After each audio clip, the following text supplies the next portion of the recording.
Welcome once again sa bagong episode nitong ating channel na Buhay Pinoy sa Abroad.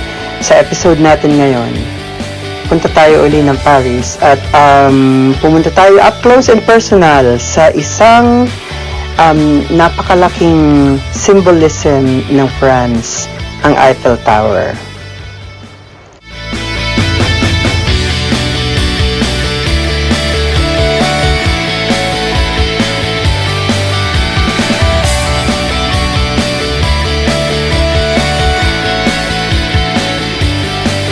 Maraming turista ang nangangarap na makarating ng Paris. Paris has always been said to be a city of romance and history. Kaya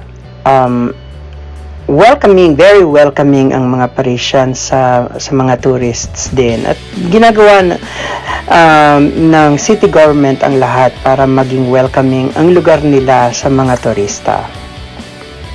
Pero alam nyo ba na as we look at the Eiffel Tower, up close and personal, may mga na-discover na mga sikreto ng Eiffel Tower.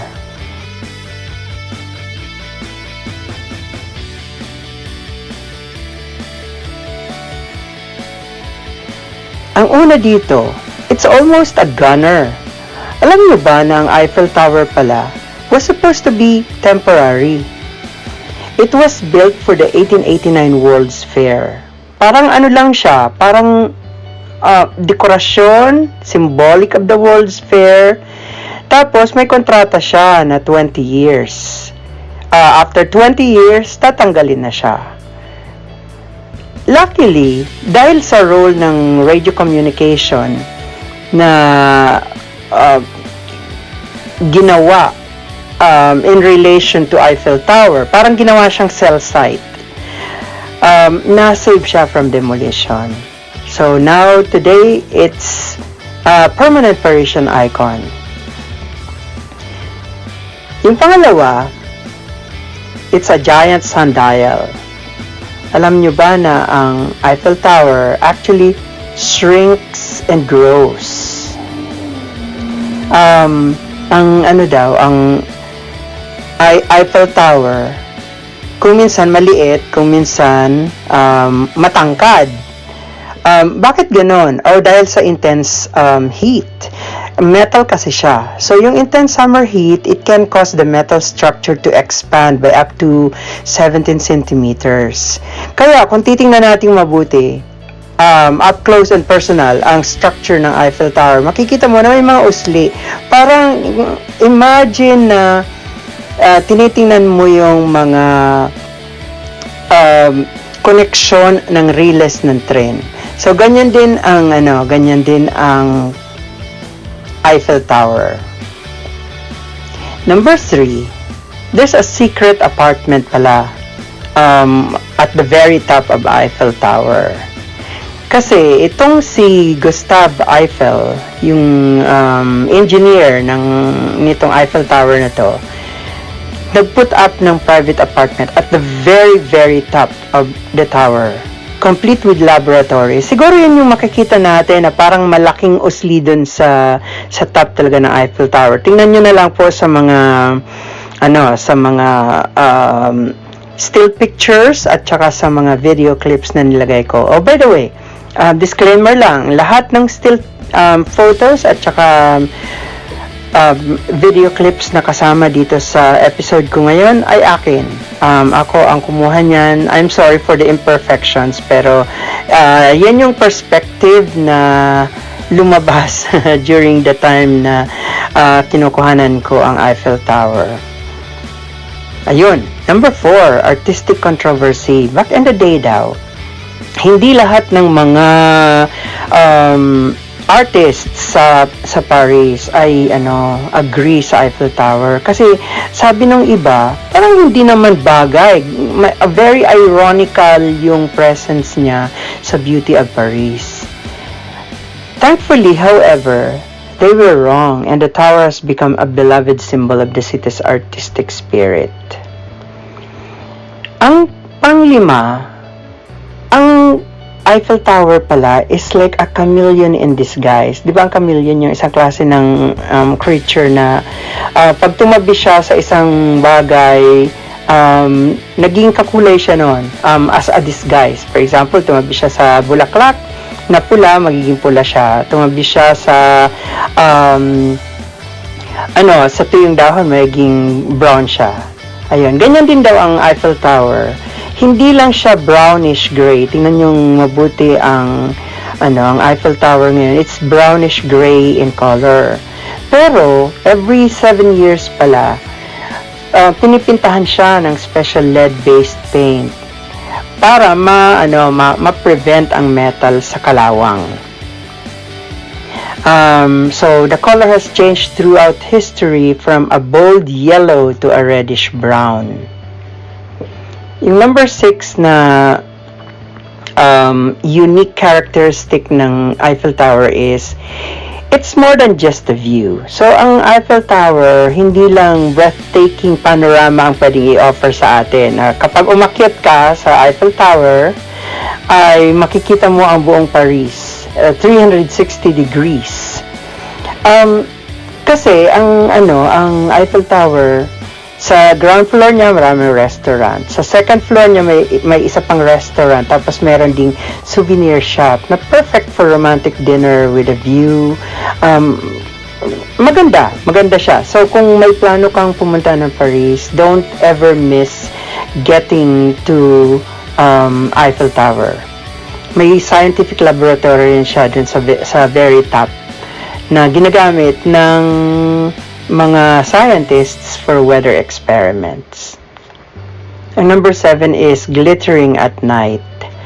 As the sun sets, around 14 minutes after sunset, ang Eiffel Tower nag-transform siya into a magical sight. Kasi may mga about 20,000 lights na ikinabit around 1980s. So nag-create siya ng dazzling display that will leave you starry-eyed. So towards the end of this video, makikita niyo po yung kuha kong mga clips at night time. Pero ang grabing effort namin doon kasi at the time when we went to Paris, ang sunset nila, mga 9:50 ng gabi. So, tumagal kami ng sobra-sobra dahil hindi pa umiilaw ang Eiffel Tower. Ayun. So, number 8, it's a stairway to heaven. Almost a stairway to heaven. Kasi alam mo ba na you can climb the 1,665 steps to the first level of Eiffel Tower. Pero para sa ultimate view, you have to take the elevator to the very top. It's going to be a truly unforgettable experience. When we went there, simula ground floor, nag-elevator na kami kasi pahirapan. Ang dami-daming mga turista. And at the same time, kahit mga Pilipino kaming sanay din sa threat ng mga pickpockets, kahit sa Eiffel Tower, may mga warnings na mag-ingat sa pickpockets. So I think, hindi lang yan sa Paris. It's all around the world. Kung saan maraming turista, kung saan maraming, very crowded ang lugar, may mga bad elements din talaga. Number 9, a beacon of freedom. So, during the World War I, yung Eiffel Tower, it played a crucial role pala. Its powerful radio transmitters helped send messages to the Allied troops, making it a symbol of French resilience. So, ito yung isang dahilan kung bakit naging very powerful ang Allied troops during the First World War. Dahil nakakapag-send sila nakakapag-transmit sila ng messages through the radio transmitters na in-install nila sa Eiffel Tower. And finally, Eiffel Tower has a quirky claim to fame because it's been married twice.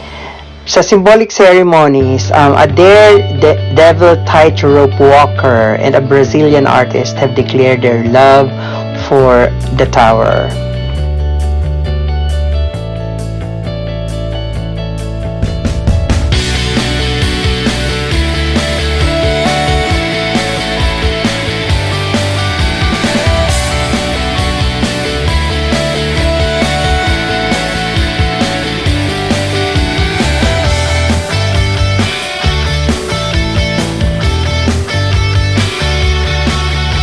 So, kung kino-consider niyong pumunta sa Europe, kino-consider niyong pumunta in particular or more specifically sa Paris, don't miss Eiffel Tower. I would suggest that you get to what they call Trocadero, yung isang lugar doon na ang pangalan ay Trocadero. It has the perfect view of Eiffel Tower. Kahit ayaw niyong umakyat sa Eiffel Tower dahil may fear of heights kayo, yung pagpicture lang, napakaganda na kung nasa Trocadero kayo kasi andun ang maraming anggulo ng Eiffel Tower.